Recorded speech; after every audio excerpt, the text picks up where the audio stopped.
I'll burn that bridge when I get to it. How about we talk about that for a bit? So I have to make the game theorist point.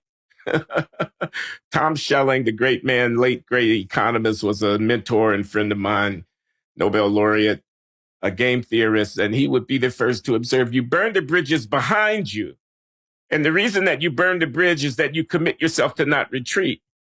So the whole metaphor of burning the bridge is predicated on the insight that if I have my army advancing and you think I might retreat if you counterattack, you might be inclined to counterattack. But if I burn the bridge behind myself and have no place to go, I'm going to fight to the death. And that may be more fighting than you're prepared to take on. So I can win a war against you by burning a bridge, but it's the bridge behind me, not the bridge ahead of me.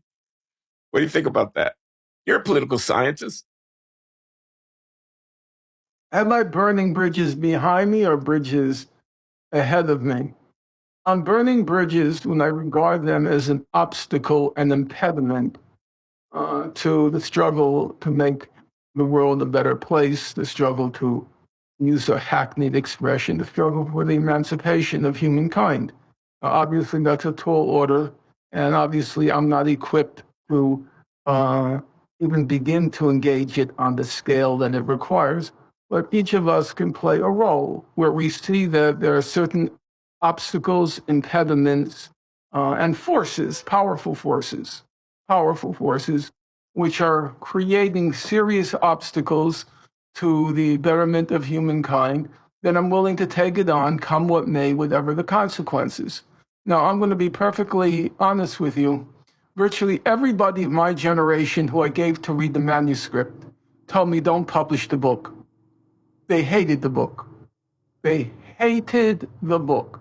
It was very painful for me, because a lot of the comments were extremely patronizing, condescending, and it hurt, I'll be honest with you.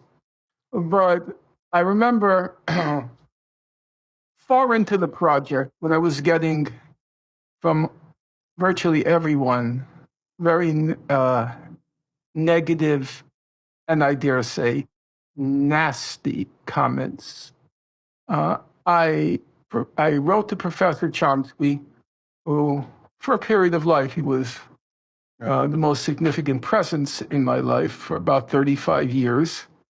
And I was writing him about the book, and he wrote back to me, quote, "If you're having any doubts about publishing the book, don't." And when I read that, my heart sunk. Oh. Because I read that sentence to mean, if you're having any doubts, I'm telling you, don't publish the book. But then the next sentence was, publish the book, which was to say, don't have doubts.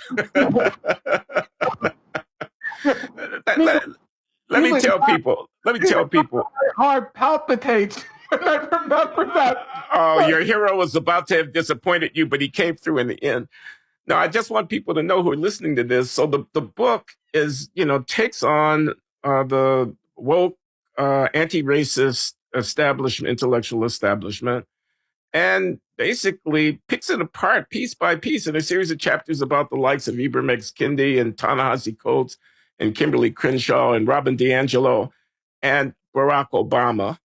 And it is, I think, for a progressive, for a man who's a communist. You're a communist, are you not? I mean, isn't that a self-description? I see no reason to dissociate myself. Indeed. As long as we have the lower... Who calls for revolution, who is mourns the demise of Bernie Sanders as a political phenomenon, because that was a chance for a vision about American government to really become instantiated, and the chance was missed. It must be painful, the bridge that you're burning with your allies in the anti-racist struggle. You want to talk about, what drove you to the point that you felt that you had to take these, these are people that I criticize on a daily basis. That's, part of my job, but that you had to take them on?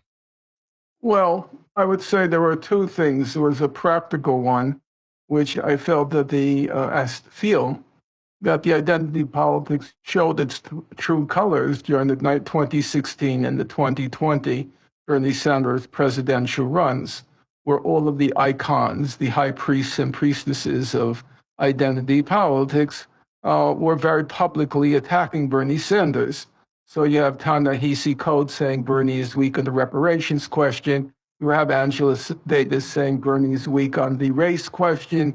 You have Kimberly Crenshaw saying that, oh, these old Jewish schmucks like Bernie Sanders, there has been, the real action is Jeff Bezos and all the corporations who have adopted woke culture, the gay flag, the Black Lives Matter, the Whoopi Goldbergs snarling at Bernie, when are you going to get out of the race? The Joy Reids bringing on body language readers to prove that Bernie is a congenital liar. There was a coalescence among the identity politics leadership to stop Bernie. So it had ceased to be just a kind of preposterous distraction, and it became a real, as I said, an obstacle, an impediment to trying to do something better, radically different to improve the country.